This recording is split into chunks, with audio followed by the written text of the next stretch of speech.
Hello, everyone. Welcome to the Cogless Arguments season preview. It is a new season. Switzer, very excited to be here with you today to discuss the season coming up. The draft was, as the draft always is, long, but not bad. Not that long. It's not that long. It's 2 hours. It's just over 2 hours this year. But fun fact for you, this is the 15th year since the pool started. Now the pool, the 15th year of the pool draft, just a few days after the 15th season premiere of the Ellen Show. Oh, Ellen. Oh, good. If 15 only years we for Ellen, can. 15 years for us. So this is the future Ellen. Maybe 15 years from now, people will watch us instead of Ellen. Yeah, you know what? We have charm. That would be exciting.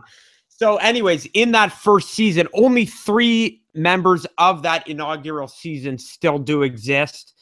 And those are myself, Mr. O-Dog, Jordan Simon, and the Fear Boners owner, Matt Margulies. I don't think I even knew you 15 years ago, Herb. No, this was grade 8. You were in the pool the next year, I think, in grade 9. Well, that's when I didn't even know you in grade 8. You did not. The winner of that first year was I barely know Fear Boners now. And he won the first year. But at that point, he was known as Oaf's Rams. Wow. Now he's Fear Boners. Sorry, That's Fear. a real time capsule. Yeah, to pull out I was known as Bitters Bombers back then. You're still naming it after your baseball team. Yeah. And Mr. Simon in that year was known as Simon's Colts. As original as Ram's Own. Yeah, well, maybe we should get you and Matt Margulies in a room together. Not that Team Switzer has such an original name, but yeah, you're just Switzer. Rapage is Rapage. I've been the Herbie Heroes for a long time. Yeah, I don't think anybody wants to change now. You can't change anymore. No changing. It should be like a rule. What happens if Sue leaves the Dolphins? Is there still going to be no Sue for you? He's got to be. It makes it great. If this pool lasts 20 more years, in 20 years, no Sue for you will be a hilarious name. Considering how those wins might get, no Sue for you could become a real thing out there in Miami. Tree could fall on him. Sorry? Tree could crush him. A tree? Yeah. Oh yes, there's some hurricanes. I'm very knowledgeable in the hurricanes. Can you bring us a weather report?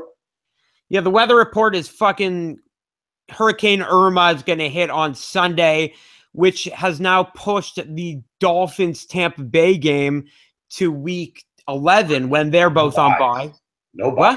No buys for the whole season. 16 weeks straight. 16 games straight. That's what is happening as of now. There's obviously some very upset players and coaches from both organizations, but it looks like that's how it's going to go. And that has an impact on fantasy week 1. Jacquizz Rodgers was a great selection for Rapage for the first couple weeks of the season until Doug Martin comes back. That was looking like a great selection. But selection might be overstating it a little bit. You had a solid week 1 starter that is now just a player that doesn't really matter if you own him. I guess so. Where did he take Jacquizz in the 9th round? Look, he takes Jacquizz Rodgers 4 picks before Mike Wallace, 5 picks before James White. I'd rather have both those guys than Jacquizz Rodgers, even if he was starting week 1. Yeah, fair enough. Yeah. It has a bit of an effect fantasy-wise, but more effect in real life on those teams. That sucks a lot. I agree. I think it's interesting to think about there's a few interesting players taken in that round. Jack Doyle, Ted Ginn Jr. Ted Ginn's a real interesting one this year. Who got Ginn? No Sue for you. Ted Ginn, a 12th pick in the 9th round. Maybe he'll make up for Ezekiel Elliott from week 2 to 8. Yeah, so that's the number 1 story at this hour. That's where we got to start. Yeah, that's the number 1 story, and it's mainly the number 1 story because if you look at the no Sue for you schedule, the bear of bad luck is Team Shaq. Plays him week 1, thinks he's not going to face Ezekiel Elliott, and he is. Good fortune for Fear Boners, who plays him week 7, who was like, oh, I'm going to get Ezekiel Elliott. right away, and now no Zeke Elliott. That's that you knew going into that draft that was a very high risk, very high reward type pick. I swear, he told me the night before when I told him I was really tempted to take him at 14th that I would be an idiot, and then he took him at 12. Not but 12 hours earlier, 24 hours earlier. He was telling me this. And when you said that during the draft, I was with Claire at the time that he made that selection, and you said that, and I attributed it to two possibilities. One, he was lying to you. But what's the point of lying to me? He could still take him. Yes, but number two, you were so convincing in your argument that you convinced him to take him in the first round. Wow, is that possible? Because I really did think we might have a Brady situation on our hands, and I still think there's possibility. If I don't have I don't know what the inside scoop is exactly, but I think there's still possibility that he'll serve that suspension next year. Yeah, for sure, he could still play. But look, this is the Arguments football pool. You are one of the most all-time winningest franchises in that pool, which means that you're good at arguments. And you made a great argument, and you convinced him. I feel like it was, I felt like the Tom Brady thing was the precedent set. You go bad against the league, and you play the following year. That's the next year. That's right. It gets tied up in the courts. They take all this shit to the courts now. It's unbelievable. It's a weird league. Anyhow. So who even knows what? Anyhow, people don't come here for real football. They come here for fantasy football. So I feel like we should get into it a little bit. Let's talk some projections. Let's look at the projections, which are often bogus anyway. Well, yeah. So I wanted to come at you with one thing that I unfortunately, I usually like to study the history, right, of the projections, of the standings, but Yahoo doesn't allow me to see the opening day projections or the draft grades from previous years, unfortunately. Yeah. So I really wanted to come with some interesting stuff. But I do know that last year, the winner of the draft was Team Shaq, and he subsequently came in last place. Yeah. So I know that. So Gray's ready for a long season here, as he apparently had the best draft. He got the best draft. I think, correct me if I'm wrong, but when you see the projected points against, does that say what your projected points against, assuming you're facing buys or you're not facing buys? Like does it sub a guy in randomly for that? I feel like it's probably the optimal lineup every week. Because he has he has by far the highest point total, but he also has one of the lowest points against total. He has the lowest points against total for his projection, or the second lowest, I should say. So I just was wondering how that works. I heard from Lee Greenspan that No Thrills Football Company faces everybody on their bye this year. Lee did some in-depth look into the schedule. I tried, but I did not have the time nor the patience. Perhaps he should be a guest in the future. In the future, to break down the schedule. Yeah. But yeah, I think I would like to key in on, you look at the projections. Okay, so No Thrills, and then you and Rapid are second and third in the projections. And I think there's no surprise there, right? You take the top 2 point getters in the pool. Right. That's going to give you a high points for projection, right? Yeah. I don't know. Projections are so stupid. They are definitely not accurate. But do you hang on their thread during the week? During the games, do you watch the projections? Oh, of course. And the percentages?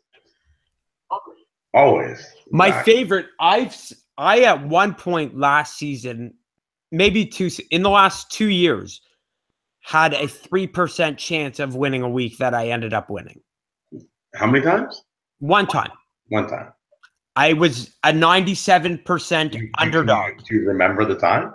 No. But it happens.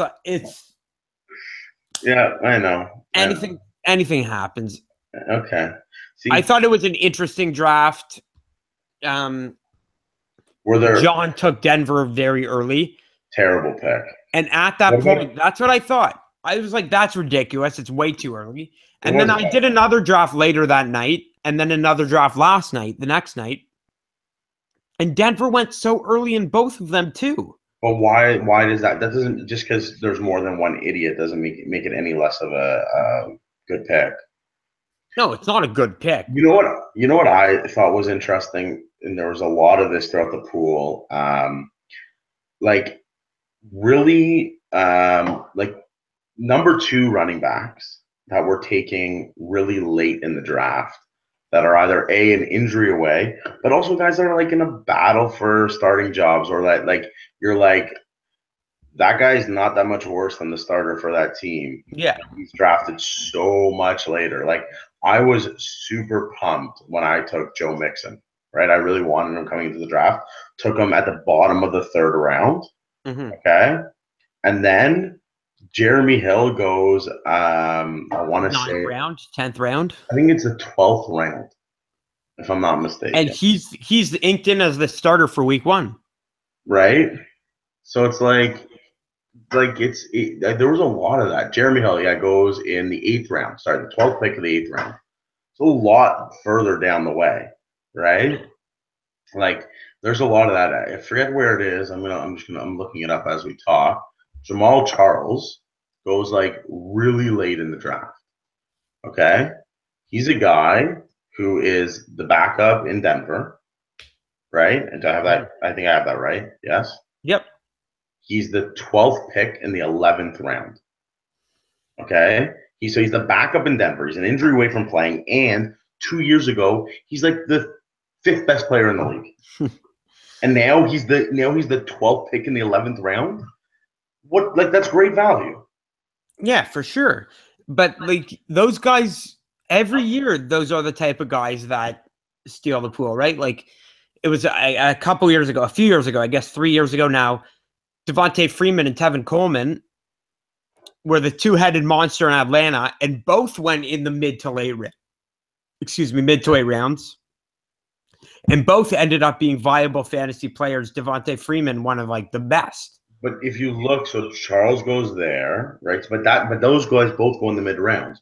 So Charles goes there. Where does CJ Anderson go? A lot earlier. CJ Anderson goes 3rd round, 10th pick in the 4th round. 4th round.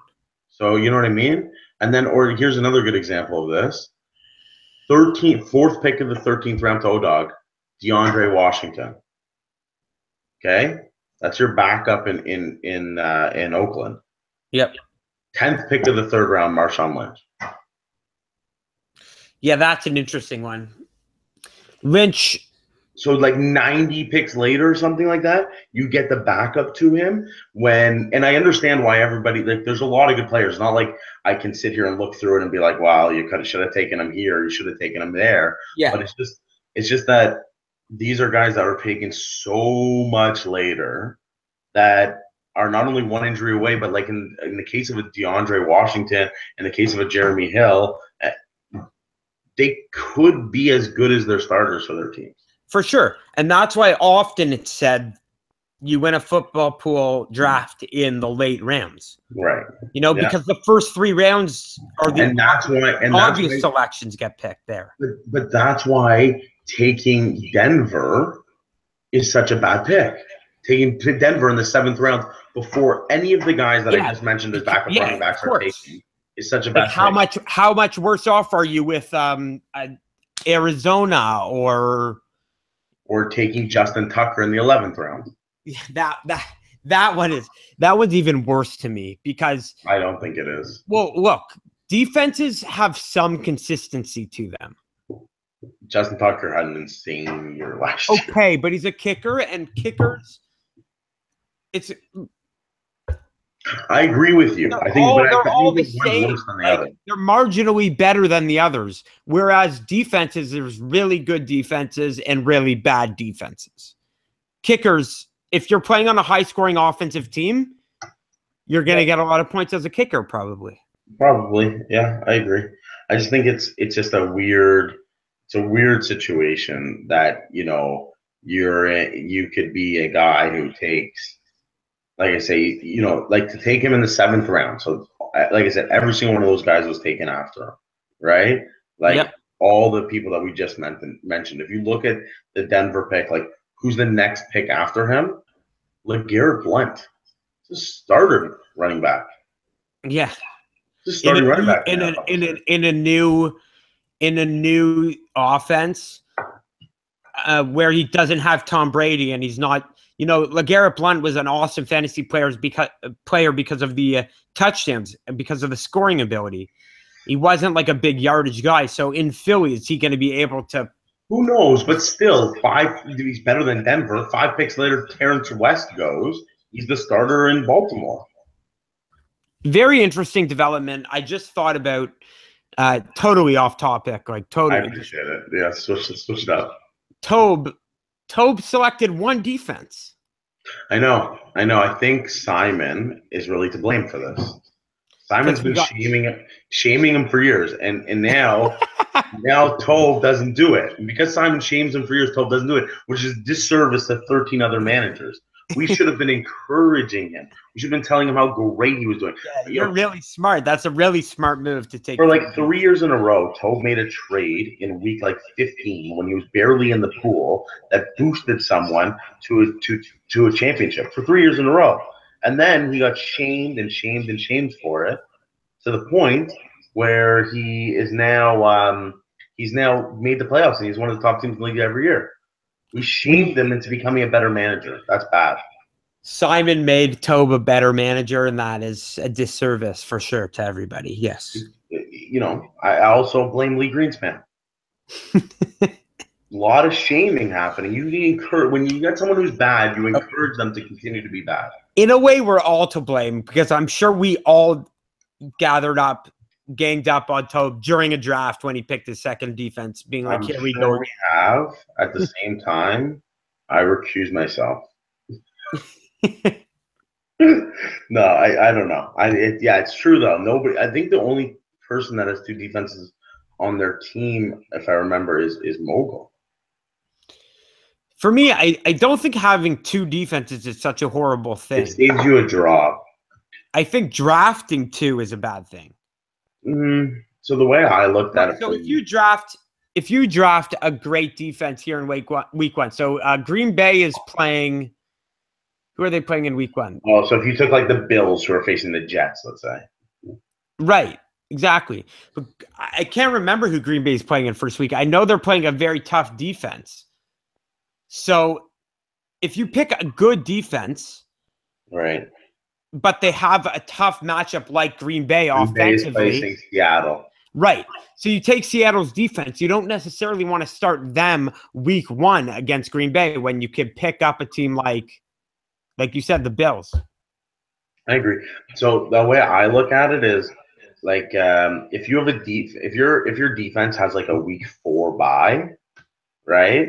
And you're gonna have to make a move in week 4, you might as well have two defenses because then you're gonna drop one and pick up somebody else.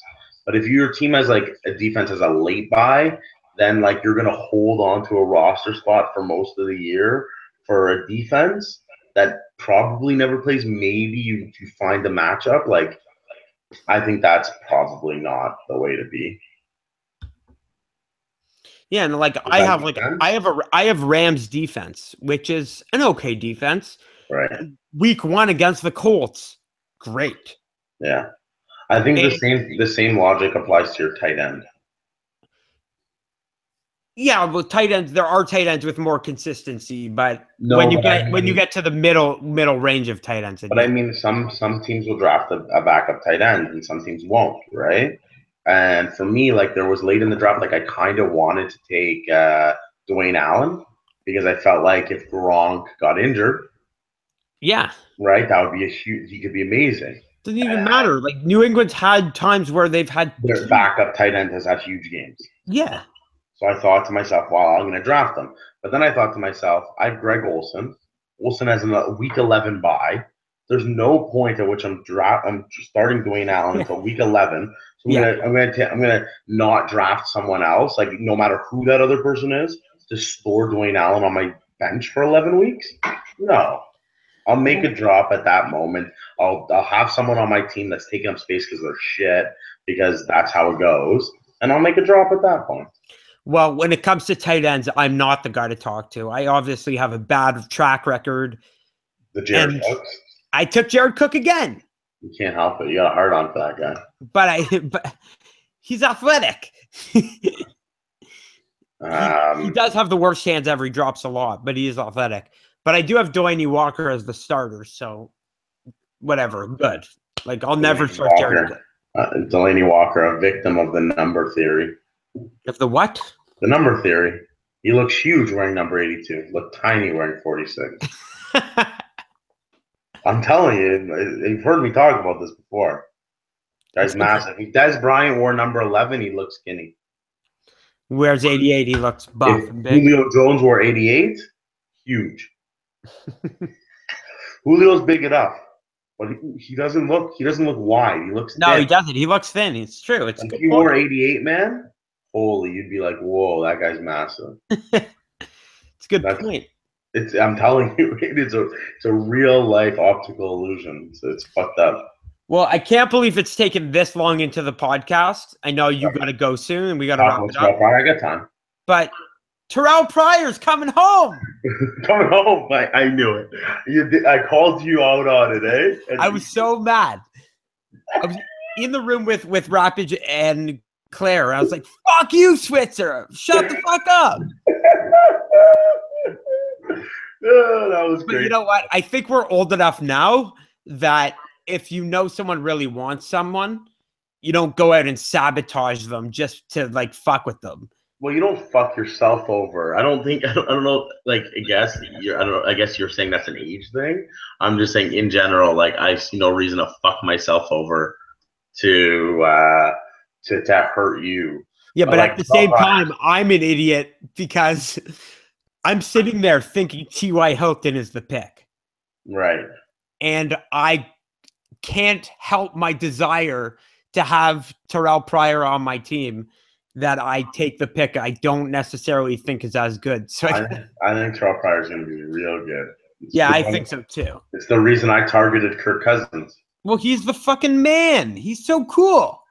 Why? What makes him cool? You know, we've discussed this before. He's a quarterback. I know you like him, but I didn't realize you thought he was a cool person. He's a failed quarterback. I love his tenacity, and you know, like his ability to face adversity. He's a failed quarterback. Now we're really starting to sound like the Ellen Show. He's a failed quarterback. He reinvents himself, and it takes him a couple years, and now he's like one of the top, 20 receivers in the league, maybe even better than that, 15 receivers in the league. It's amazing. I thought he was one of the top 5 players in the league, period, for you. Oh, he's number 3. Number 3? Who's ahead of him? Todd Gurley. I thought we're talking about wide receivers. Oh, you said players in the league. Yeah. Oh, total players in the league, period. Todd Gurley's better. Okay, fair enough. Todd Gurley is better.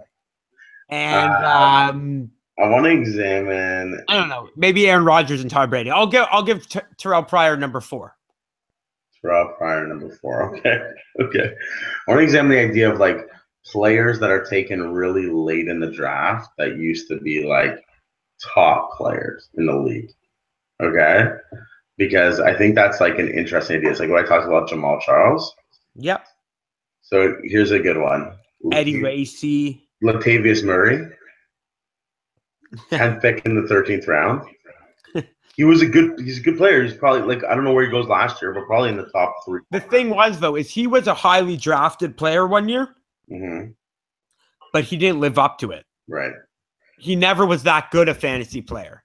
He's not like an Adrian Peterson who was the best fantasy player. I have to change the subject again. Yep. Can you fill me in on the logic behind Josh Gordon? Oh, so Josh Gordon. You were in the room. Yeah. So he's applied for reinstatement a bunch of times, it's very small possibility that he gets to play this season at some point. And even if he does, is he going to be good? Who the fuck knows? I don't get that pick by Raptors. He said it. I thought it was interesting, but I think that Raptors felt at that point in the draft, what did he have to lose? I think. I'm just going to look at some like wide receivers taken after him, okay? So I'll list you the next bunch of wide receivers taken right after him. Robert Woods, Kenny Golladay, Mohamed Sanu, Nelson Aguilar, and Tavon Austin are all taken in the next round. Okay, so Robert Woods and Tavon Austin are going to be nothing. So I took Tavon, and I felt like he was another example of a player that was like considered good not that long ago. Yeah, decent, and he got that huge contract. But the Rams he's the third or fourth receiver on the Rams this year. You know, they have I guess he's the third receiver. So they have Watkins, and they have Robert Woods and Austin. Those are your top three. But then they have Cooper Kupp, who Goff seems to love. So like he could even take Austin's place. And even though those are their top four receivers, they have a horrible passing offense. Oh, they have a horrible team. No, they're okay defense, but they're pretty bad, yeah. Yeah, Donald's not even playing. Okay, so here's the I don't want to talk about it. Here's the here's the book on Josh Gordon. Okay, Gordon went to rehab 2 months ago. Okay. His last reinstatement bid was denied, but he's hoping his stint in rehab will win over Roger Goodell. So he could possibly be reinstated by late September. So say that he's 26 years old. He hasn't played in a few years, yes, but if he somehow does get reinstated and he comes back in late September, even if it takes him 4 or 5 weeks, he has undeniable, like, unbelievable, amazing talent. Yeah, but can't stay off the pot, man. Can't stop the weed. Yeah, just like the old guy Pot Man. I don't even remember that guy's name. Jerome Simpson. Jerome Simpson.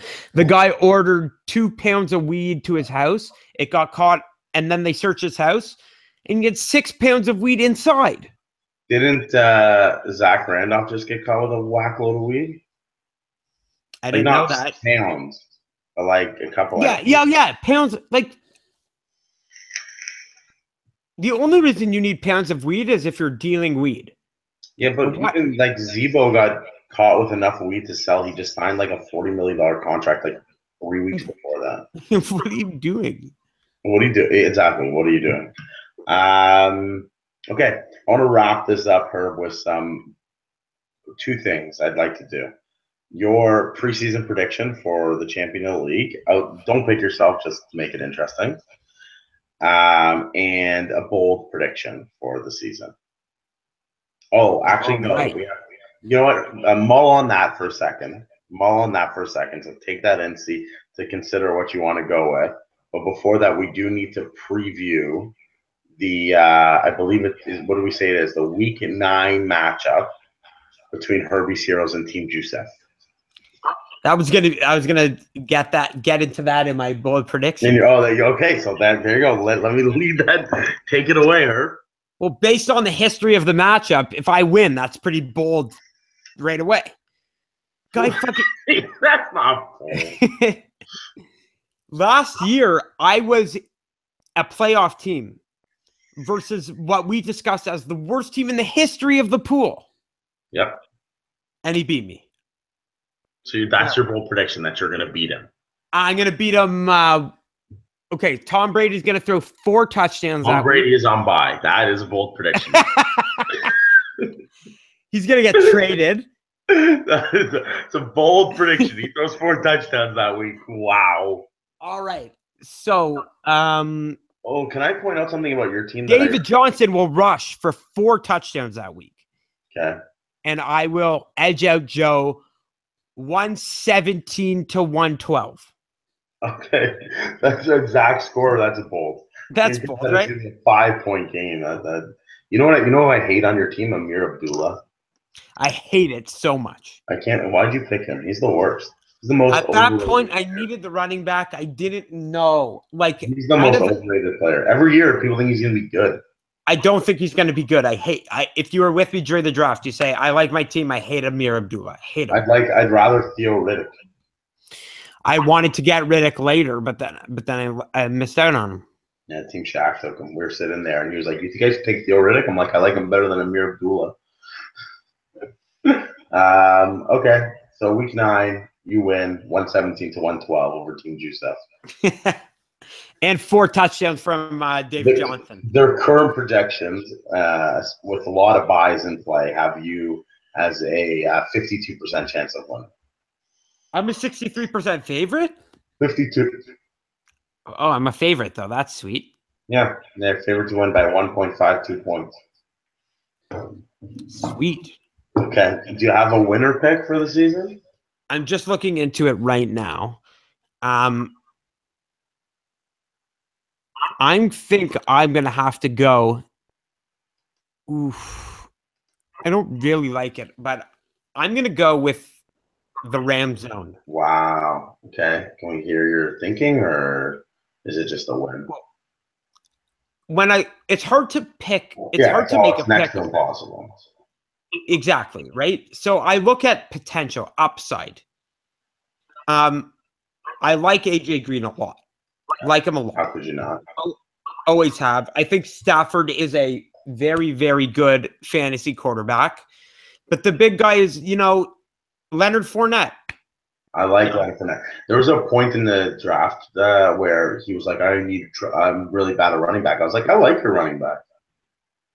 Like, I was surprised to hear him say that. Yeah, Leonard Fournette, I go with Ram zone because he gets a guy there that you don't know what you're going to get, but you could get very major upside with it. And I really do like Mark Ingram. I know he has AP there. I like Mark Ingram. I think I'll have a better season than Adrian Peterson. So do I. And I think at some point, I don't know. I think AP's good, but the guy's gotten hurt a lot in his career. And he's old. Passing down. AP might take some touchdowns from him. That's about it. Yeah, I like Ingram. I like Fournette.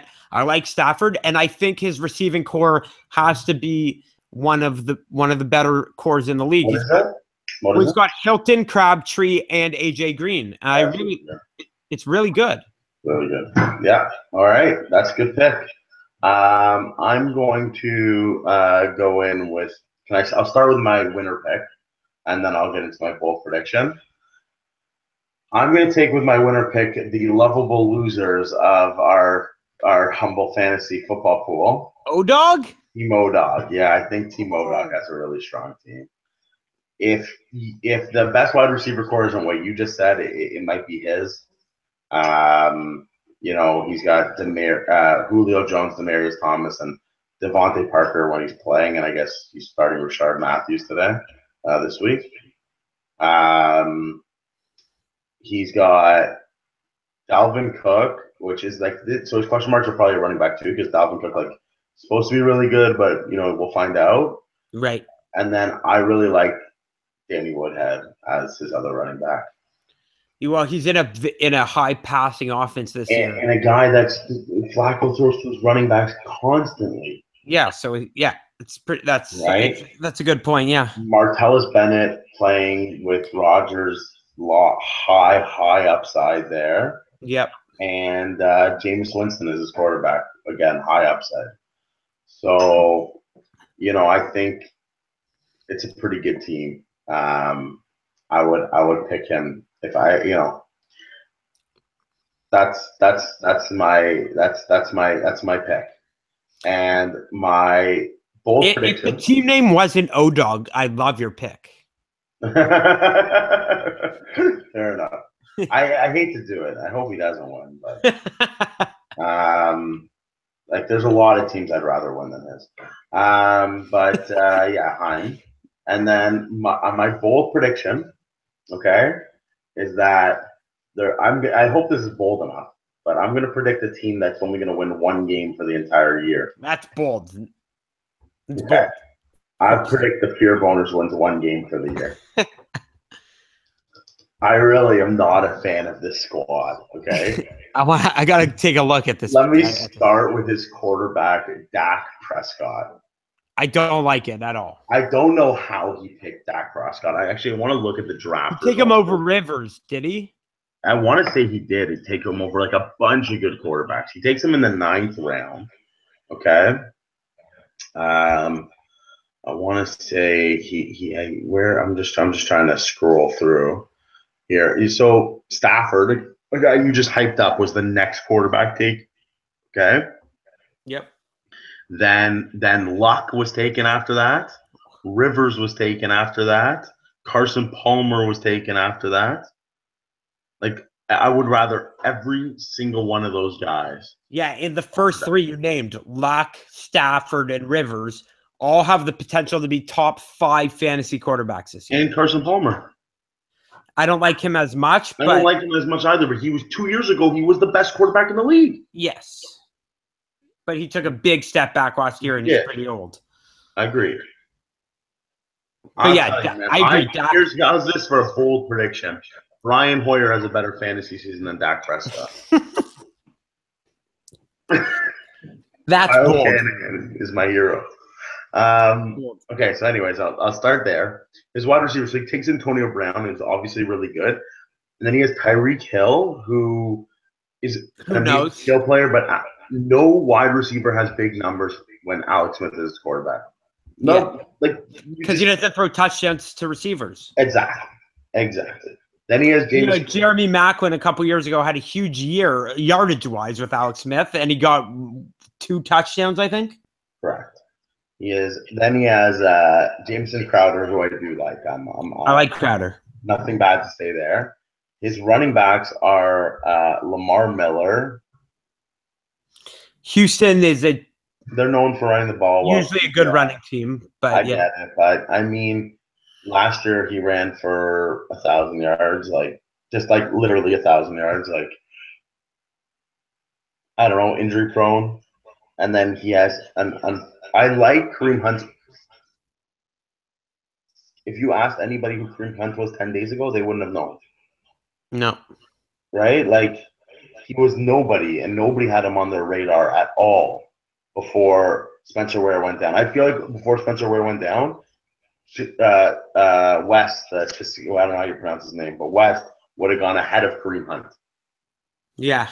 Because nobody known who Kareem Hunt was, okay? So, super risky.